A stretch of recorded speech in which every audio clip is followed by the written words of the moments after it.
పేద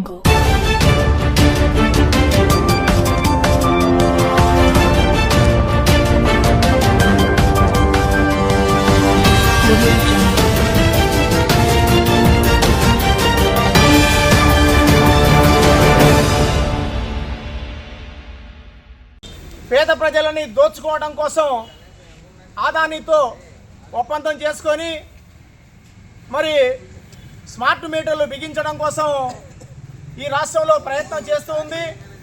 అందులో భాగంగానే వ్యాపార సంస్థలకు మరి ఆఫీసులకు కూడా ఈ స్మార్ట్ మీటర్లు బిగించడం పూర్తయింది. అనంతరం మరి ఇళ్లకు కూడా బిగించాలని చెప్పి ఈ ప్రభుత్వాలు ప్రయత్నం చేస్తూ ఉన్నాయి. ఈ స్మార్ట్ మీటర్ల వల్ల మరి పేద ప్రజలు కరెంటు విద్యుత్ శక్తికి దూరమయ్యే పరిస్థితి ఏర్పడుతుంది. ముఖ్యంగా ఇది సెల్ ఫోన్లో ఏ విధంగా అయితే రీఛార్జి చేయించుకుంటామో అదే విధంగా రీఛార్జి చేయించుకుంటేనే మరి కరెంటు ఇళ్లలో ఉంటుంది. అర్ధరాత్రప్పుడు రీఛార్జి అయిపోయింది అనుకోండి, అంతటితో కరెంటు ఆగిపోతుంది. మళ్ళా రేపు ఉదయం రీఛార్జ్ చేసుకుంటేనే మరి కరెంటు మరలా వస్తుంది. ఇటువంటి పరిస్థితులు మరి గతంలో పేద ప్రజల్ని ఉద్ధరించడం కోసం పేద ప్రజలకు అనేకమైన మరి సంక్షేమ పథకాలు ఇవన్నీ ఏర్పాటు చేస్తామని చెప్పి అధికారంలోకి వస్తున్న ఈ ప్రభుత్వాలు పెట్టుబడిదారులకు కాంట్రాక్టర్లకు భారతదేశాన్ని తాకట్టు పెట్టడం కోసం ఈ రకమైన పద్ధతుల్లో మరి విద్యుత్తును ప్రైవేటీకరణ చేయడం కోసం మరి ప్రయత్నం చేస్తూ ఉంది. మరి మనం ముఖ్యంగా చూసుకున్నట్టయితే ఈ రాష్ట్రంలో మరి విభజన ఒప్పందాన్ని అమలు చేయకపోగా విశాఖ ఉక్కు పరిశ్రమను ప్రైవేటు చేయడం కోసం, పోలవరం ప్రాజెక్టును ప్రైవేటీకరణ చేయడం కోసం ఈ విధంగా ప్రయత్నం చేస్తూనే అందులో భాగంగానే మరి విజయవాడలో ఉన్న ఆర్టీసీ స్థలం 4 ఎకరాల 15 సెంట్లు మరి నడిబొడ్డులో ఉన్న ఈ స్థలాన్ని కూడా మరి లూలు కంపెనీకి 99 పైసలకు ధారదత్తం చేయడం కోసం ప్రయత్నం చేస్తూ ఉంది.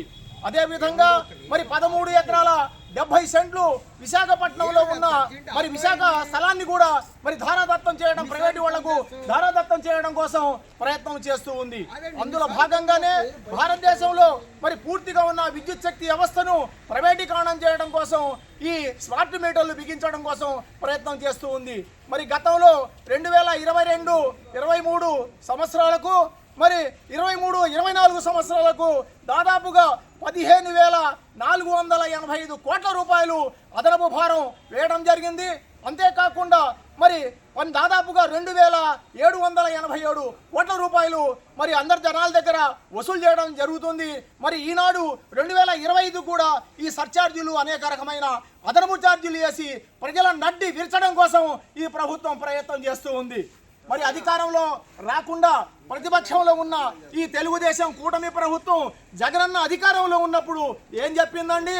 స్మార్ట్ మీటర్లు బిగిస్తే మీరు పగలగొట్టండి, మేమే అధికారంలోకి వచ్చేది, కాబట్టి స్మార్ట్ మీటర్లు బిగించవద్దు, అదనపు ఛార్జీలు మొత్తం రద్దు చేస్తామని చెప్పిన మరి ఈ కూటమి నాయకులు మరి ఈనాడు మళ్ళా అదే మీటర్లను బిగిస్తుంటూ ఉంటే వాటిని ప్రోత్సహిస్తుంది తప్ప మరి బిగించవద్దని చెప్పి మరి ఆపే పరిస్థితి ప్రభుత్వం చేయడం లేదు. కాబట్టి ప్రజలందరూ ఆలోచించాలి. ఆ తల పగలగొట్టుకోవడానికి ఏ రాయైనా ఒకటే అన్నట్టుగా అటు జగనైన ప్రభుత్వం కానీ ఇటు కూటమి ప్రభుత్వం కానీ ఏదైనా ప్రజల్ని దోచుకోవడం కోసం ప్రయత్నం చేస్తున్నాయి తప్ప ప్రజా సంక్షేమం కోసం ఏ ప్రభుత్వం కూడా పనిచేయట్లేదు.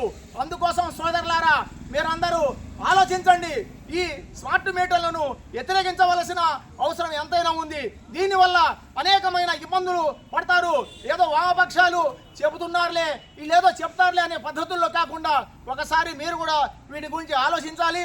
కరెంటు బిల్లులు ఒకసారి చూసుకోండి. 450 రూపాయలు కరెంటు బిల్లు వస్తే 200 రూపాయలు కాల్చుకున్న బిల్లు అయితే 250 రూపాయలు మరి రకరకాలైన అదనపు ఛార్జీలతోటి మనం బాధపడే పరిస్థితి ఈనాడు మనం చూస్తూ కరెంటు బిల్లులు కట్టుకుంటూ ఉన్నాం.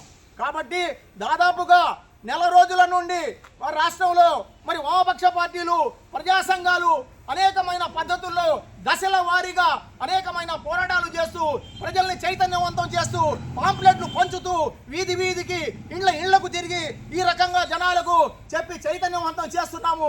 అందులో భాగంగానే మన పల్నాడు జిల్లా నసరావుపేటలో కూడా ఈ కార్యాలయం వద్ద వామపక్ష పార్టీలు, ప్రజా సంఘాల వద్ద ఈ పట్టణంలో మరి రకరకాలైన మరి ప్రచారాల ద్వారా జనాల్ని చైతన్యవంతం చేసి ఈ రోజు 5వ తారీఖున మరి విద్యుత్ శక్తి కార్యాలయం వద్ద ధర్నా చేసి మెమోరాండం ఇవ్వడానికి, ప్రజలను చైతన్యవంతం చేయడానికి ప్రయత్నం చేస్తున్నాము.